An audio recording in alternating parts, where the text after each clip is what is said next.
तर पहा, तुम्ही तसे कधीही करू नका. कारण म्हणतात ना, मित्र आणि कुत्रं नेहमी दाराच्या बाहेरच ठेवायचं असतं. तसं तुम्ही घरामध्ये तसल्या लोकांना आणायचं नसतं. त्यासाठी तुम्ही खूप स्वतः प्रॉब्लेममध्ये जाऊ शकता. नमस्कार मंडळी. आपल्याला जर आपला मित्र खरा आहे का खोटा आहे हे पाहायचं असेल, तर या गोष्टी तुमच्यासाठी आहेत.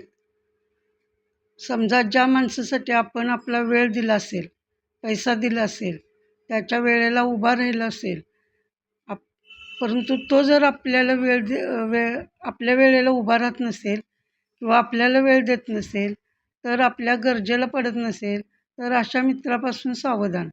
तो फक्त तुमच्याकडून त्याचा फायदा होतोय म्हणून तो तुमच्यासोबत आहे, हे समजून जा. जर तुम्हाला गरज असेल तेव्हा तो तुमच्याजवळ नसेल तर काय उपयोग? तो तुमच्यावर कधीही चांगला मित्र तो तुमच्यावर कधीही अविश्वास दाखवणार नाही आणि तो तुमच्या जीवनात खुशी बनून येईल.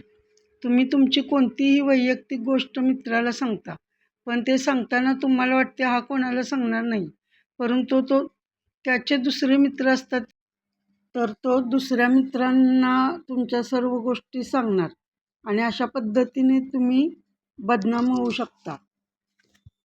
चांगला मित्र कधीही तुमचा फायदा उचलणार नाही. तो तुमची बदनामी करणार नाही.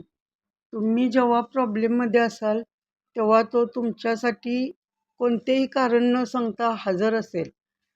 आपण जर टेन्शनमध्ये असाल तर तुम्ही असा मित्र शोधता जो तुमचे ऐकून घेईल, तुम्हाला धीर देईल. तुम्ही आनंदी असाल तर तोही तुमच्या आनंदात सामील होईल. परंतु जर तो तुमची खुशी पाहून जळत असेल तर त्या मित्रापासून सावध राहायचं. त्याला कधीही वैयक्तिक गोष्टी सांगायच्या नाहीत, कारण असे लोक खूप धोकादायक असतात आणि त्यांच्यापासून नेहमी सावधच राहिले पाहिजे. आपण जर अशा मित्रांना जवळ केले तर ते आपल्या विनाशाचे कारणसुद्धा ठरू शकतात आणि ते मोठ्या प्रॉब्लेममध्ये आपल्याला फसवू शकतात. त्यामुळे अशा मित्रांच्यापासून नेहमी लांब राहायचे. जर जास्त मित्र नसतील तर चालतील, पण एकच मित्र असा असावा जो तुम्हाला पूर्णपणे हे करेल.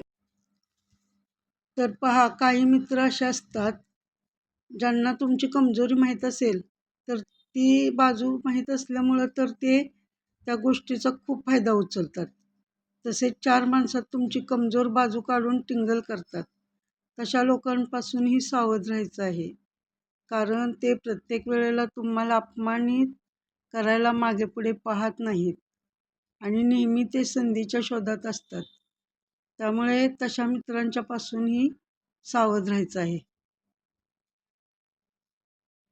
तर पहा, काही लोक आपल्या मित्रांना आपल्या घरी खूपच मोकळीक देतात.